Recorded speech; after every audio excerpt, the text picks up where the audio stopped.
My name is Paige Bradenkamp. I am the school library consultant at Wyoming State Library, and I will be facilitating today's presentation.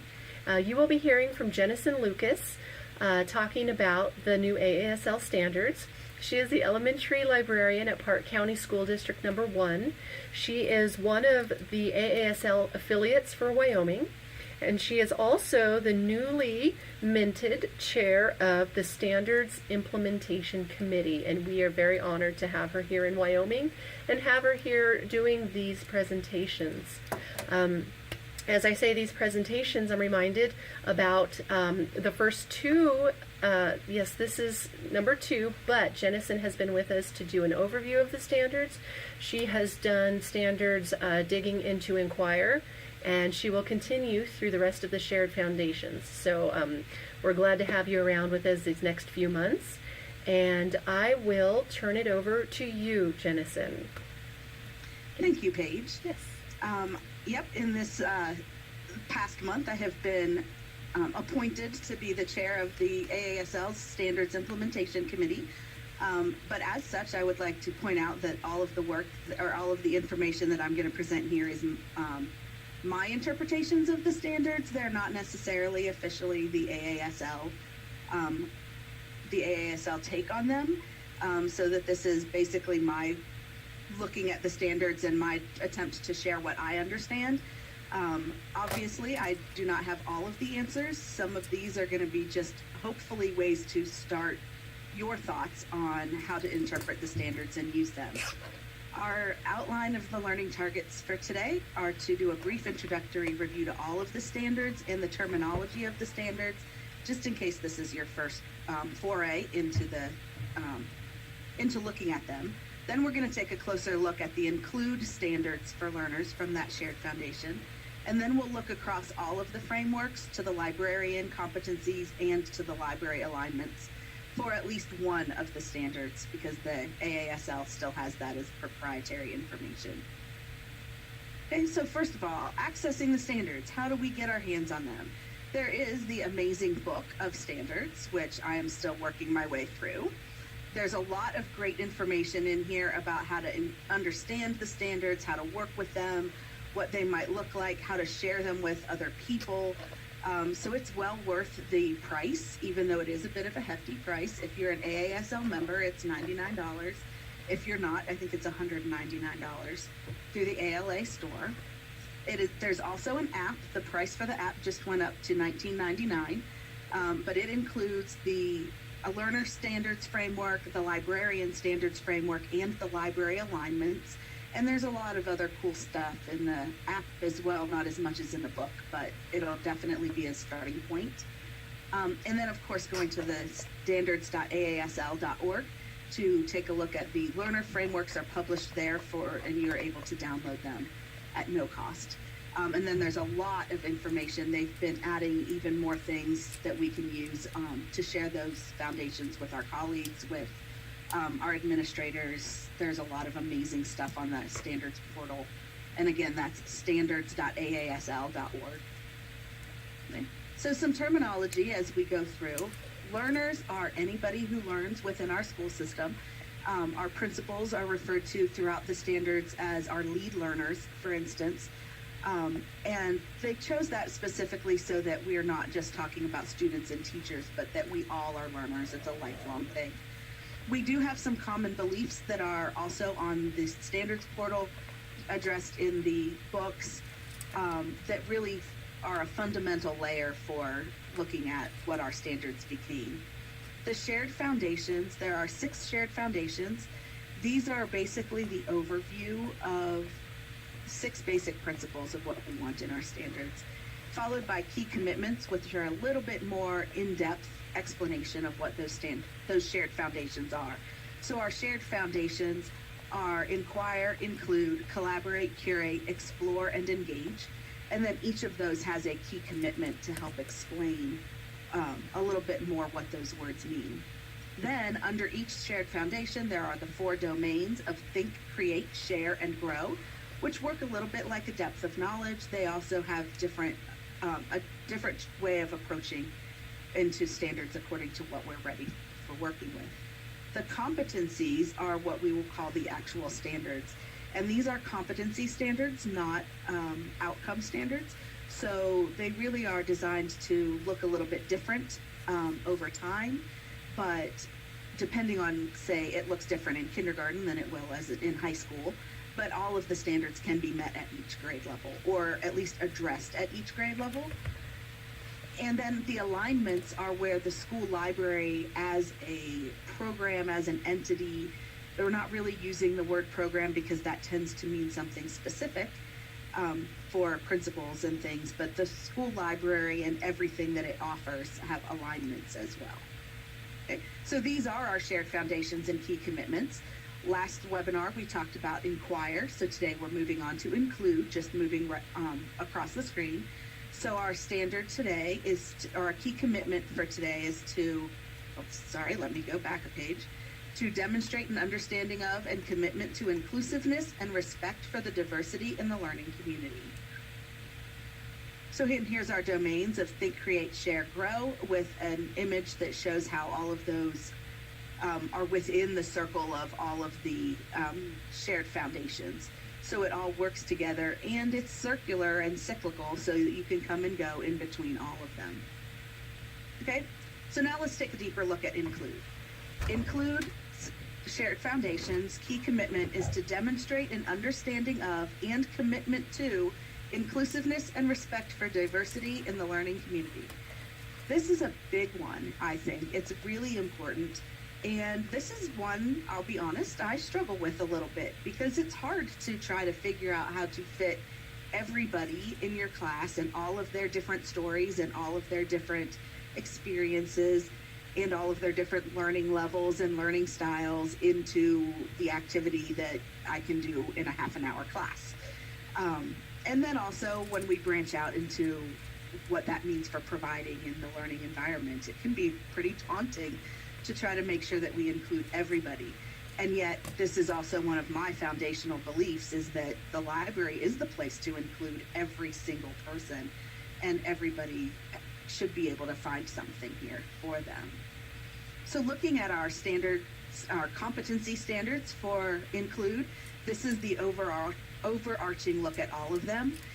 If you are screenshotting or something, this is exactly what it would look like in your book. We're going to look at each individual domain separately. And if you were here and joined us for the Inquire, you're going to think these slides look very familiar because we've just adjusted them for the new content. Okay, so first of all, the difference between outcome and competency standards. Outcome standards are ones where you can measure and you can say at this point it's been mastered. I think of it a lot like putting together a puzzle. As soon as you put all of the pieces in place, you can see the puzzle and it's done, and you can measure, yep, we have that one covered. But every time that you put those pieces together, it's going to end up being that same outcome. Competency standards, in my mind, work a little bit more like Legos. Once you know how the pieces in general fit together, all kinds of things can get created with it. So you can kind of move around and adjust them a little bit differently. So what a kindergartner builds and what a high schooler builds are going to look very different, but they're still going to be doing the same things, building with Legos.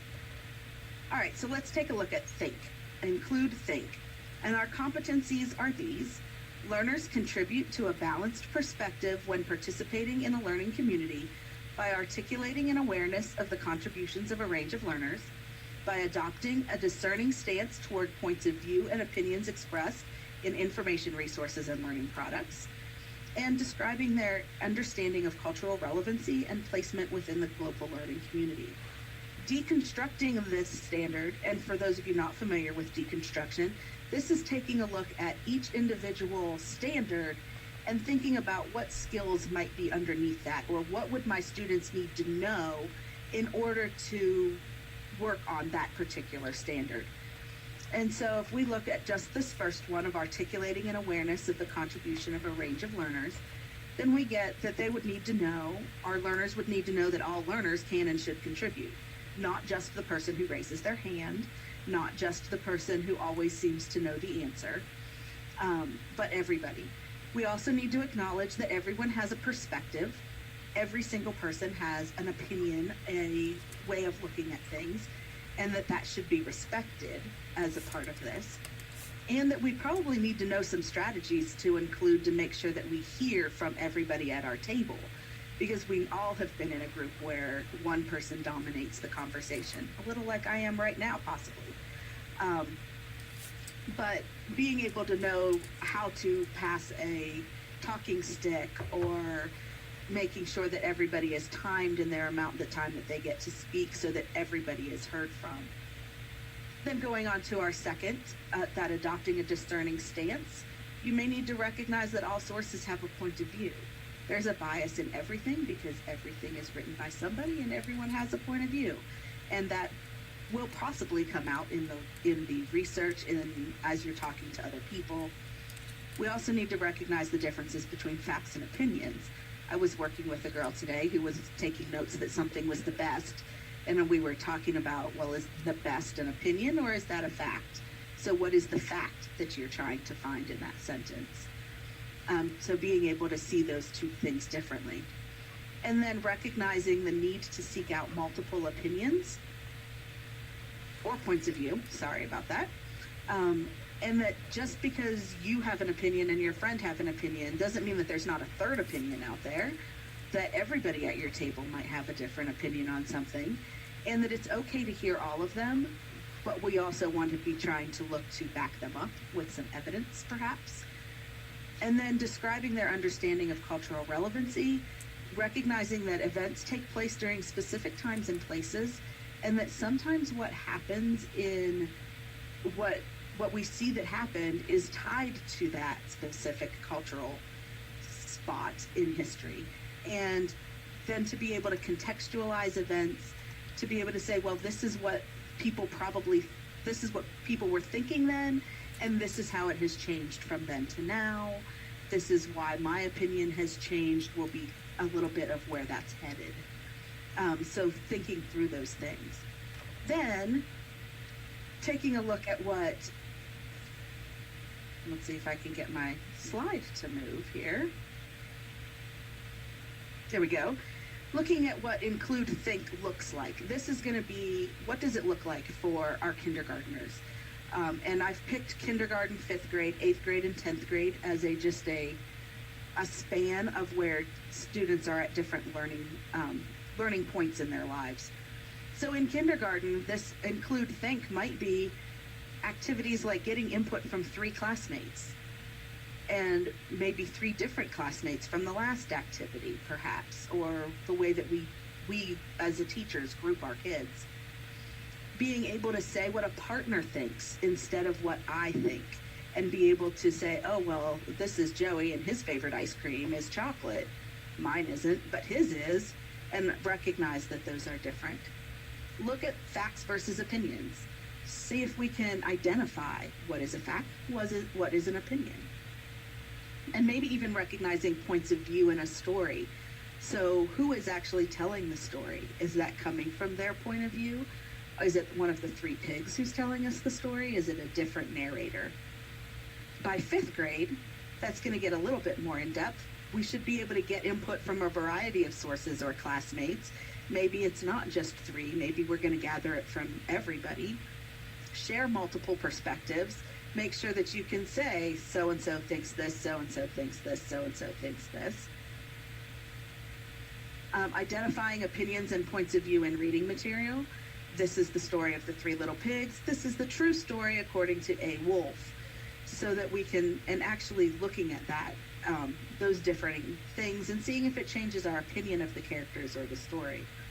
And then again, also recognizing more than one perspective in a situation.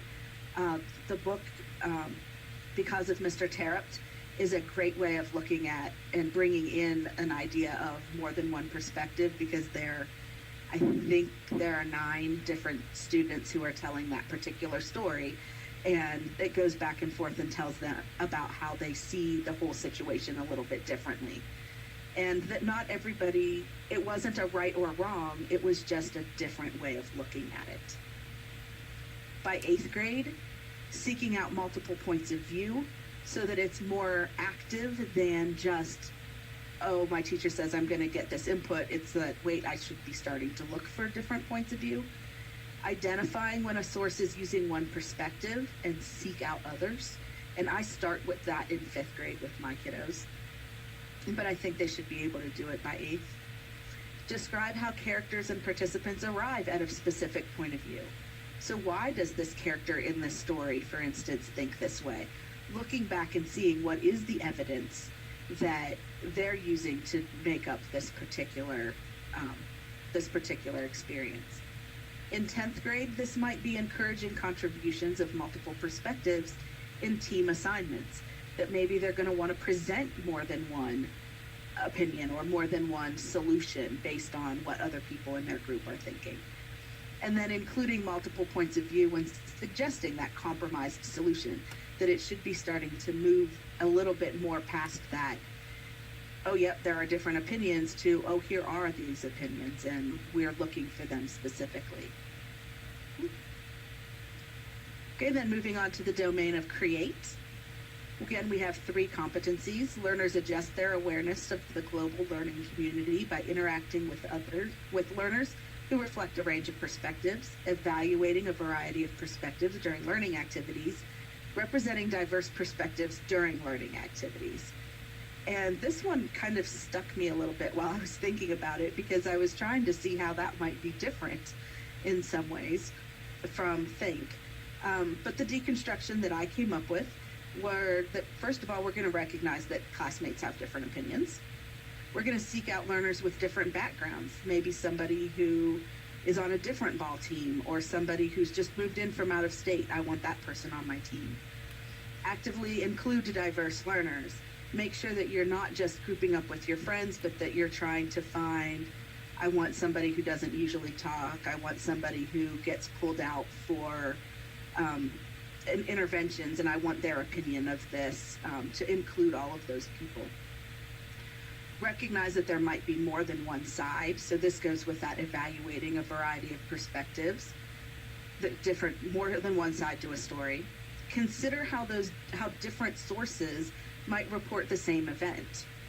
So different newspapers will report the same thing in a different way, or different news programs will report the same event differently.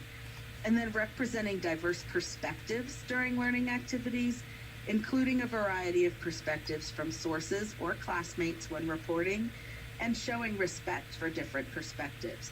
The overall purpose of the Include Shared Foundation really seems to be to add that showing respect and showing empathy. And these first 2, I think, are a lot about, let's think about it, let's try to understand it, let's figure out how to ask about it, and then we can move into sharing them a little bit better.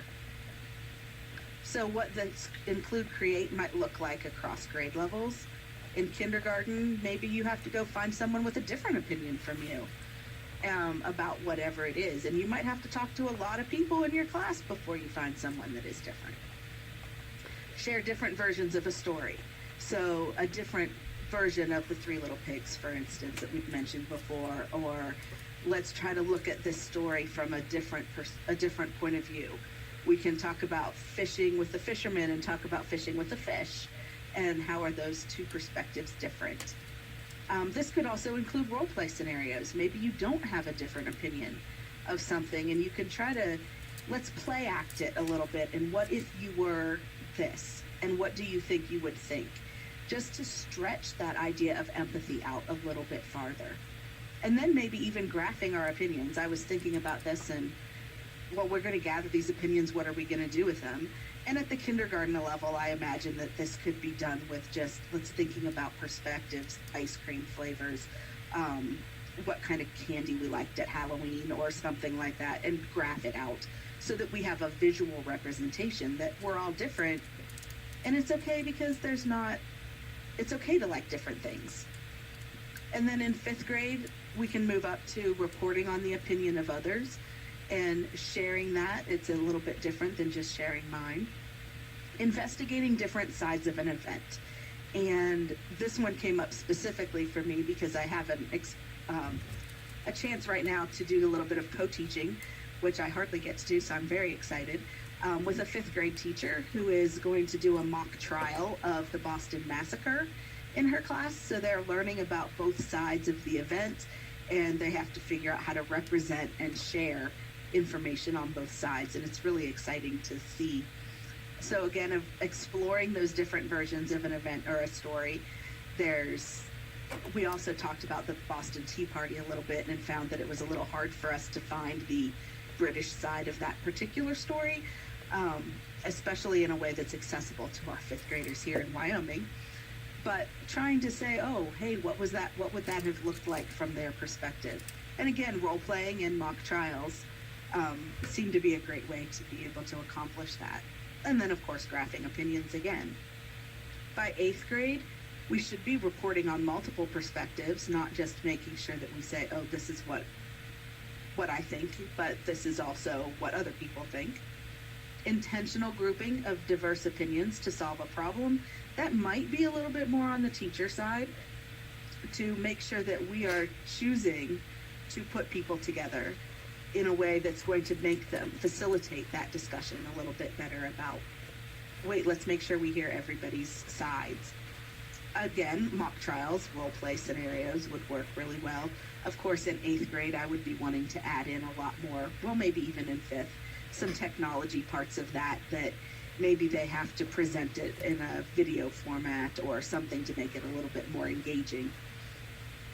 And then by eighth grade, I think they may be able to create their own surveys and data displays to try to figure out what are the multiple perspectives in our class. How can we ask it to get the true answers of what people really think without them feeling like we're out to get them or whatever. Some way to be respectful of all of those and include it and share it as well. And then in 10th grade, inclusion of multiple perspectives of classmates or scenarios, depending on what is going on in the activity. Actively seeking diverse opinions on problems to form creative solutions. Okay, so we have this situation, maybe tie it to a real world situation. We see some of this happening in the news right now, as a matter of fact, looking for a lot of different opinions and seeing what we can do about it.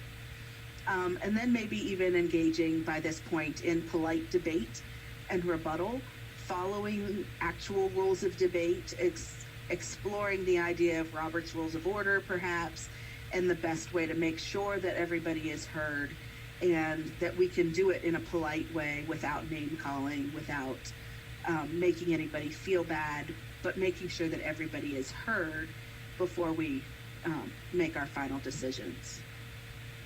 Okay, moving on to share. Domain, our competencies, there's 2 in this category, that learners exhibit empathy with and tolerance for diverse ideas by engaging in informed conversation and active debate, which we just sort of talked about, contributing to discussions in which multiple viewpoints on a topic are expressed. This part is the part that gets me excited about using this particular standard, because talking about those rules of polite conversation, we need to know that there are rules, that there are ways to converse with someone without interfering with their personal belief systems, perhaps. Following prescribed rules for a conversation. This is how I want this conversation to go. This is how we are going to be civil to each other. These are the rules that we're going to follow in order to do this. We have to know what those rules are before we can follow them. And then this is where I feel like we need to start doing the backing up of opinions with properly cited evidence. Well, according to this article that I read, or according to this news program, or according to my mom, who is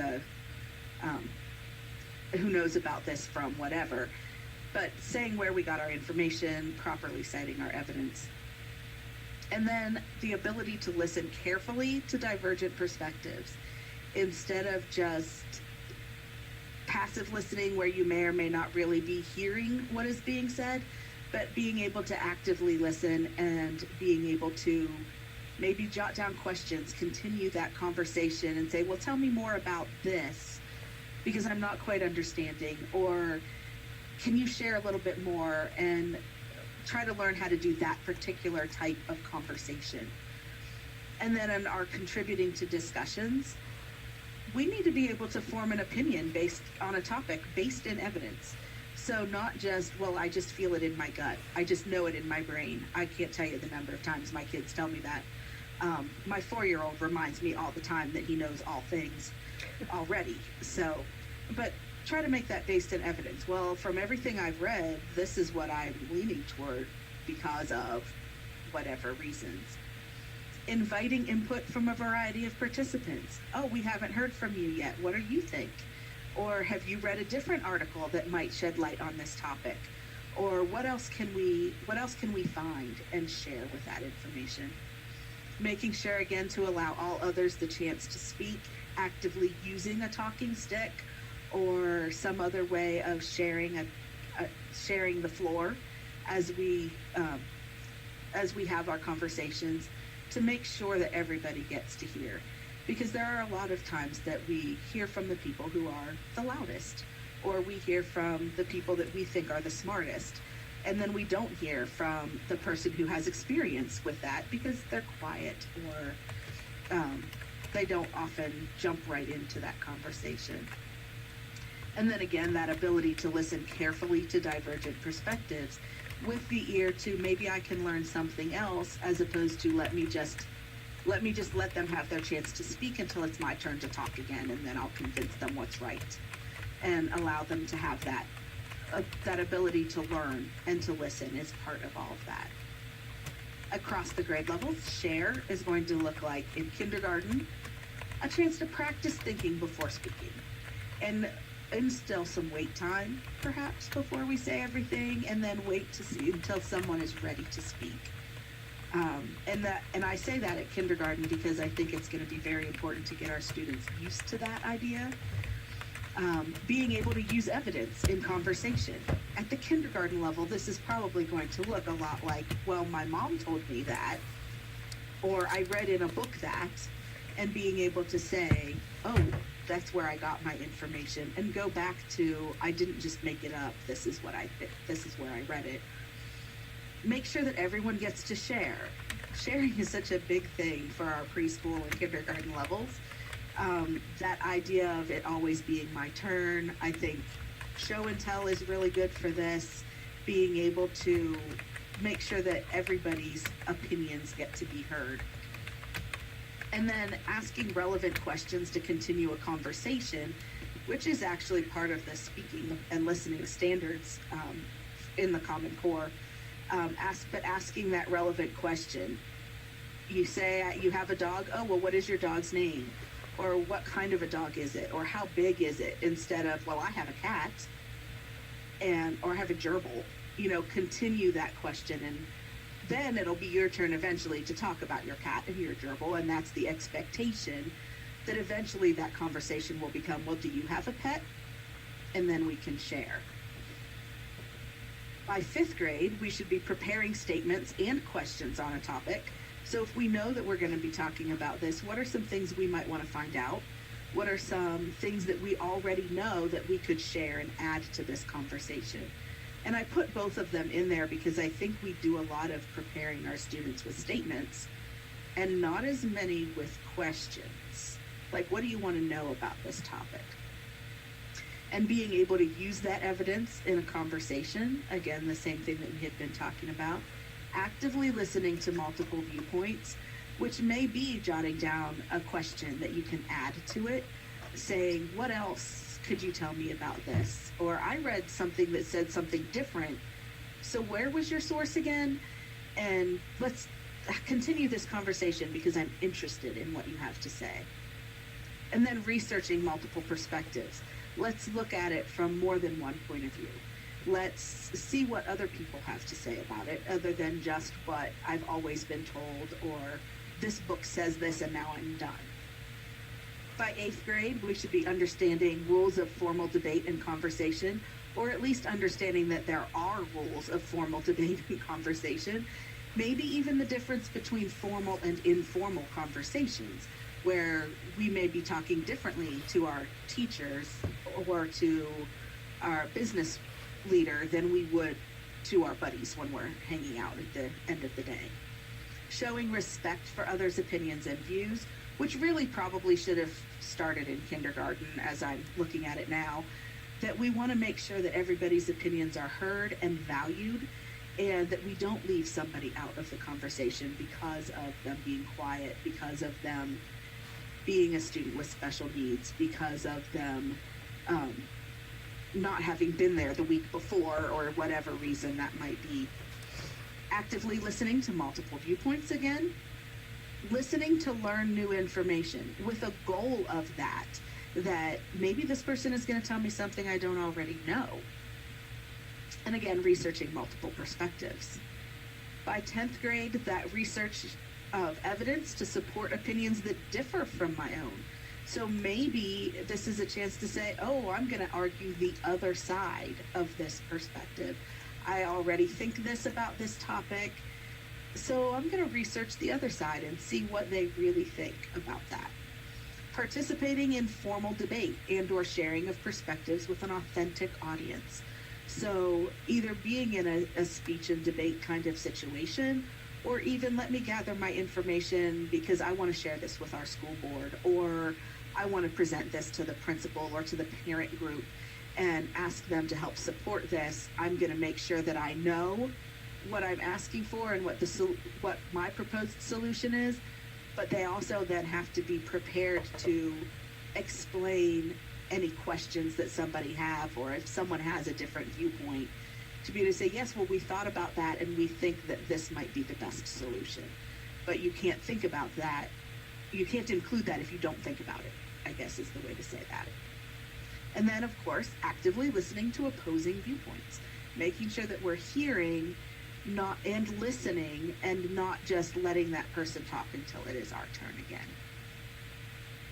Okay. So moving on to include, grow. Our competencies here are 3. Learners demonstrate empathy and equity in knowledge building within the global learning community by seeking interactions with a range of learners, demonstrating interest in other perspectives during learning activities, reflecting on their own place within the global learning community. This one I found very interesting to be thinking about when I was working through the deconstruction as well. So with seeking interactions with a range of learners, we have to know that all learners learn differently. Some people learn by reading, some by listening, some by viewing, some by touching. And even as a learner, I need to know that that's part of it. And we need to know that the differences in learning give a chance to learn differently. So what I learned from reading about it, say gardening, what I learned from reading about gardening is going to be very different from the person who puts their hands in the dirt and knows what that feels like and how that's going to affect our plant. It's a different kind of learning. And therefore I can learn more from that person than I had already from what I read. Acknowledging that hearing stories from different perspectives can lead to empathy. We don't know what somebody else is going through, but we can read about it. We can hear about it. We can listen when they talk and think about what it might be like to be in their shoes. And that's really what empathy is all about. But we have to do that by listening carefully. So it'll lead to empathy and growth. Then our demonstrating interest in other perspectives may be to understand that there's more than one right answer. Maybe there is no right answer. There's just a lot of different answers to try. And that opens up a certain amount of freedom to include multiple perspectives. If we know that there might not be a right answer, we know that there might be a best answer for now and a best answer for later and a best answer for then, and that those things change over time.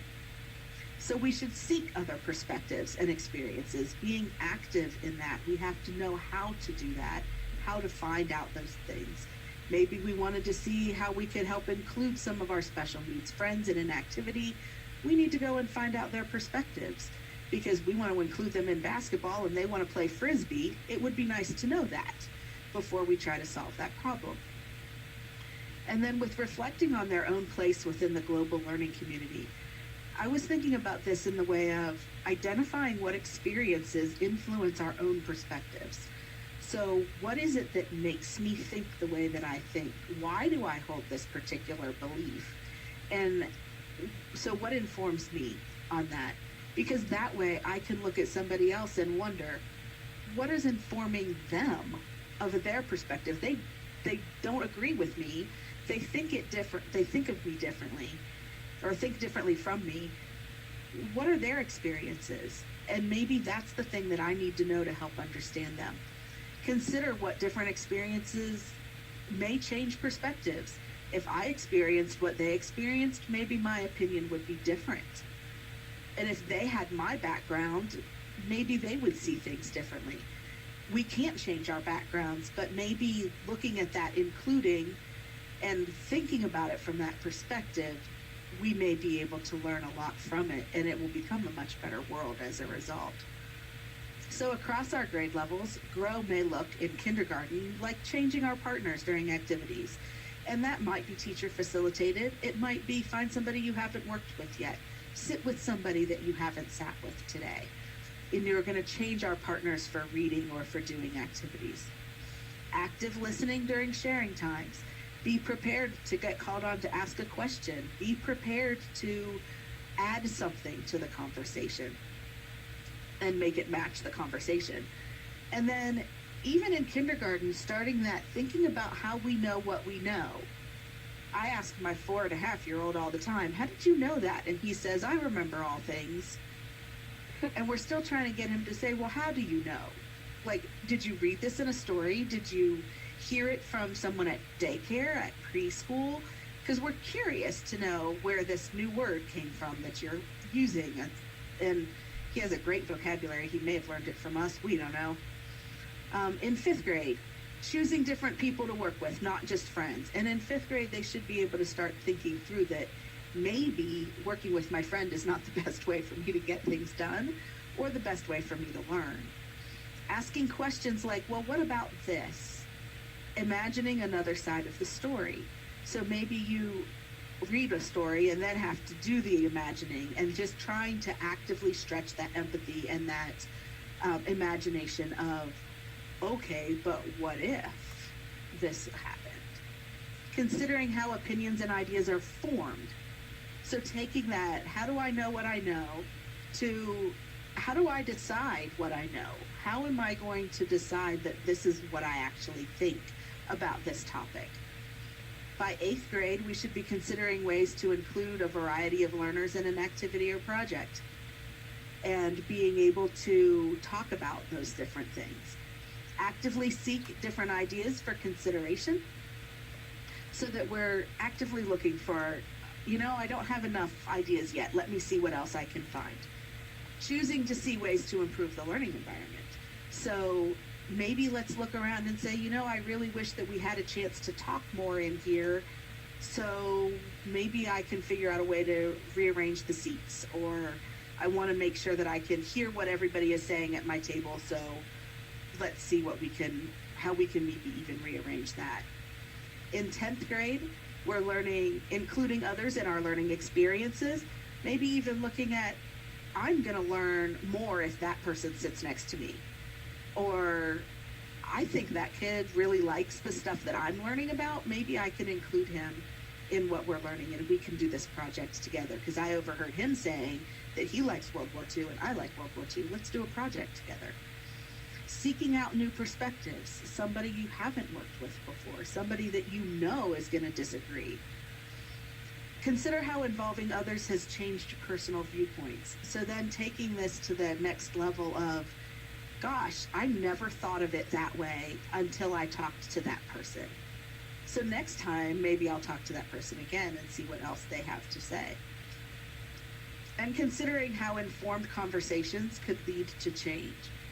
Not the conversation in which, well, I think this and I think this, and that's all that we can say, but, well, I read this article. Well, I read this other article. Oh, maybe we should read each other's articles and then get back and talk about it. Or maybe we should go out and find 2 more articles that are completely different and then come back and talk about it. How are we going to resolve that conflict that we have about understanding? And then, of course, overall, include should look like this. We should have a little bit of multiculturalism, a little bit of diversity amongst who are we talking about, who are we learning about, what is going on. There's some great conversations that are happening right now on social media. Just, I'm looking at Africa on the globe there and thinking, just with the Black Panther movie that has just come out, we have a lot of interesting perspectives of things that are being discussed that are bringing in that idea of what if we talked about all of the pieces. And then I also include this one. I know earlier I talked about puzzles being an end all, but the idea that maybe all of our perspectives put together are what's going to make the picture by the time that we're done. We're going to see a fuller picture if all of us get to put our puzzle pieces in, if everybody who is involved gets a chance to say what they need to say and include their piece, so that we get a bigger picture. And I liked this particular image because there are no end pieces on this particular puzzle, so that it just is going to keep enlarging. As we include more people, we'll get a bigger perspective. We're going to have hopefully a better solution at the end, and better, maybe even world peace, who knows. Assessment ideas, because of course if we're going to have standards, we have to assess them. This one was tough to think about with this, because a lot of it is going to be observation. As I'm looking at my students, am I seeing everybody participating? Am I seeing that everybody is going to get to share? Am I making sure everybody is listening to what other people had to say? And I had a student today who got so excited about what he was looking at that he really overshadowed his classmate that he was working with, and we had to slow him down a little bit in practice with this. Conferences, one-on-one conferences with our students, or table group conferences. So what kind of things are you thinking about? What kind of questions do you have? Let's write some of those down. How are we going to find out? Spot checks, having them tell you, hey, what perspectives are you using? I'm going to walk around to my different table groups and say, hey, have you found an opinion that differs from yours? Have you included this side of the story? If I can see something that's glaring at my level, I'll ask the question and get them to try to think about it from another perspective. And then exit ticket questions, maybe saying, what is something you learned today that you didn't already know? What is a perspective that you hadn't considered? Or next week, what perspective do you need to look for, so that we have something to go on for the next time? And those are all going to be some sort of formative assessment of seeing where the kids are and being able to move them forward. Summative assessments may end up being observation again. I'm going to just check off that I saw that you did that. It could be in their presentation, making sure that they've included that, whatever their final project is, that they're going to have multiple perspectives represented. Also self-reflections, a chance to even do writing and journaling about, what did I learn from this? How has my learning changed? How have my perspectives changed? And then maybe even the creation of an action plan. If you're looking at how maybe our class project is to design something for our school that is going to change our learning environment, that maybe we need new seating in our library because the sitting at tables isn't working for the way that we're trying to work. What is our action plan? How are we going to be able to include multiple perspectives in that? Okay, now looking across our frameworks, for this one, for include, I have chosen to take a look at the share domain, and then look at the second one across each of them for that. So the learner, so we have our number 2, include. If I were going to write this out, I would write 2C2 for include, shared foundation. Share is our domain, and then our standard is number 2. So the learner will exhibit empathy and tolerance for diverse ideas by contributing to discussions in which multiple viewpoints on a topic are expressed. Moving across that framework to how does the school librarian help with that? The school librarians will facilitate experiences in which learners, I apologize for the misspelling, exhibit empathy and tolerance for diverse ideas by guiding learners to contribute to discussions in which multiple viewpoints on a topic are expressed. So if we want students to discuss multiple viewpoints, we need to give them a topic in which there are multiple viewpoints. Something as simple as that. Or it can be as complex as we make it. And then the school library alignment would be that the school library facilitates opportunities to experience diverse ideas by promoting the use of high quality and high interest literature in formats that reflect the diverse developmental, cultural, social, and linguistic needs of all learners and their communities. And I will have to admit that I chose this one as our looking across the frameworks specifically for the wording in that school library one. To know that when we talk about inclusion and diversity, it's not just multiculturalism. It's developmental, it's cultural, it's social, it's linguistics, it's all of those things that make us a person. All of our backgrounds should be represented a little bit differently. And if we provide ways to connect all of those pieces, it's going to make the school librarian's job to help the learner a whole lot easier. With my fourth graders today, we are starting a little bit of an exploratory inquiry kind of activity, and I asked them to just do some exploring on their own of a topic that interested them, and then share that topic with their teammates at their tables. And then we tried to see if we could find anything that was common ground, that might be something that we could build some sort of an inquiry question on. And I had one table that they're like, well, we don't want to listen to each other. Is finally what they just told us. And I was like, well, I think maybe we need to figure out how. Mm-hmm. And so they had interests of a type of dog, a turtle, an actor, and I can't remember what the fourth thing was. And we finally looked at it and said, you know, what you guys really seem to be interested in are animals and acting. Would you like to consider finding out about how you get animals in movies to act? And they were like, what? It is a real thing. One girl said, you mean like Peter Rabbit? I said, well, Peter Rabbit was CGI. Well, what's CGI? And so like we ended up in this conversation about, wait, maybe we're interested in computer generated images. Mm-hmm. It's not any of the things we started with. Mm-hmm. But our conversation went that way to find, but wait, all of us kind of want to know about that.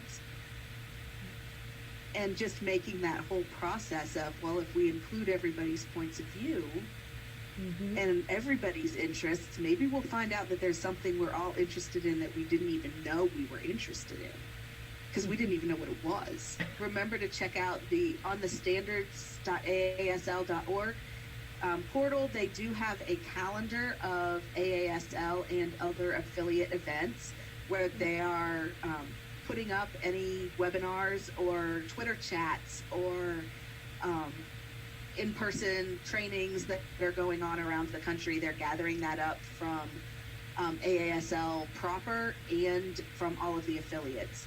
So this webinar series is really from the Wyoming affiliate. AASL will be doing some other webinars officially sponsored by AASL, and they're always available on that. And the links to everything are going to be on that calendar. So check those out as well as you're looking for more professional development. There's going to be a ton out there. Without further ado, again, contact information for Jennison. If you have questions about the video or the recording, you can definitely contact me. Otherwise, go forth, do great things, and hope to see you next month. And thank you for coming.